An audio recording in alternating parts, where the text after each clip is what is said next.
Okay, wonderful. Thanks for having me here, Saurav. Thanks. Nice to see you, Dr. Ramse. Basu. So, distress call day 3 post-op.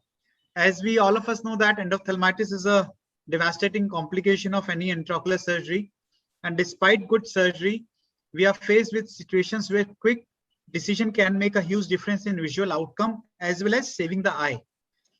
Today, we will discuss what do we do when post-cataract surgery patient comes back with problems on third day.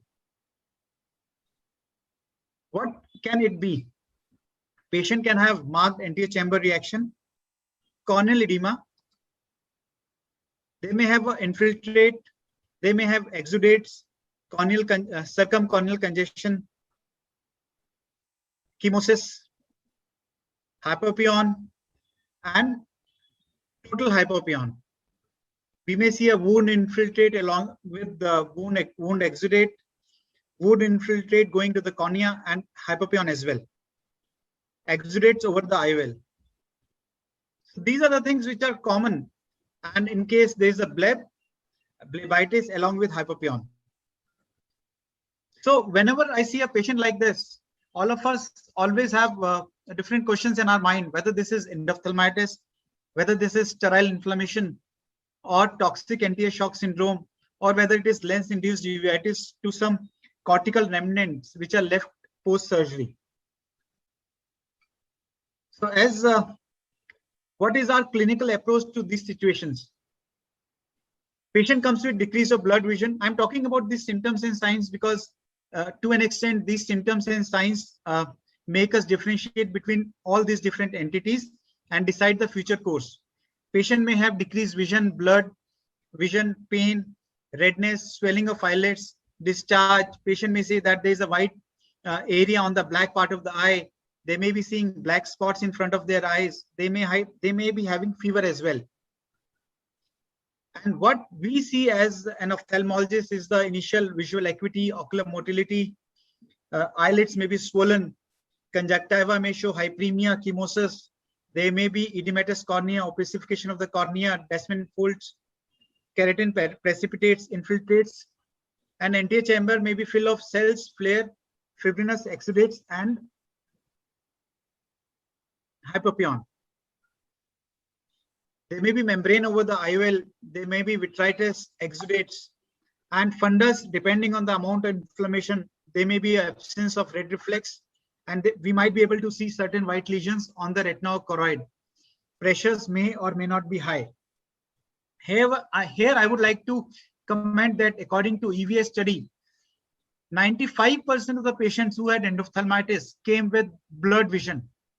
82% patients had red eye, excuse me, and 75% patient had pain. So it's important to remember that 25% patients who came with endophthalmitis, they did not have pain.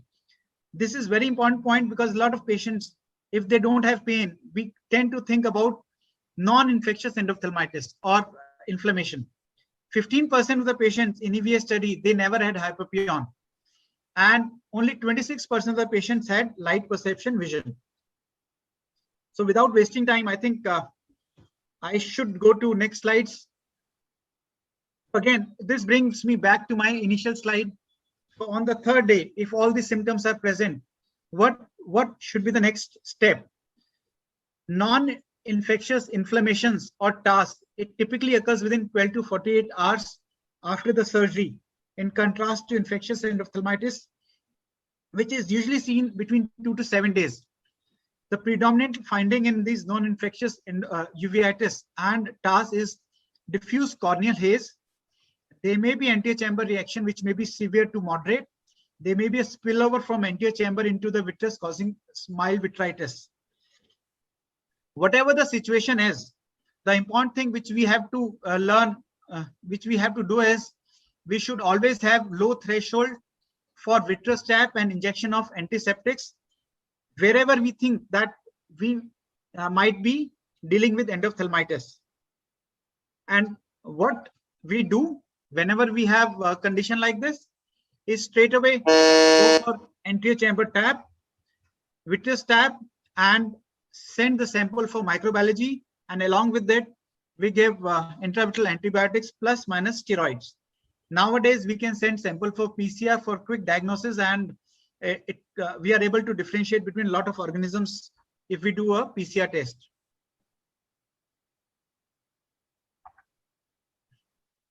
Possibility of isolating an organism was 56 to 70% according to EVS, but nowadays with the good microbiological backup, our isolation rate is as high as 90%. Ultrasound helps, but it is not mandatory for the diagnosis and management. So friends, whenever you see, whenever in doubt, please go and inject. Ultrasound can wait, but the inflammation, the infection which is happening in the eye can have devastating complications. And the goal of the treatment is retention of useful vision, minimize the infection, limit the inflammation, and symptomatic relief. And I think, Dr. Saurabh, if you allow me to continue, or this, my important, I wanted to stress upon, if third day you have any doubt between inflammation and infection, are on the side of infection, to be on the safer side, do a tap, give injection. Don't wait for ultrasound or a colleague who can actually diagnose thing for you. It's always better to inject and then refer patient to a vitreoretina colleague. Shall I continue with the, because next slides only tells us about intravitreal injections, why we do intravitreal injections, what kind of combination can we do, and whether to use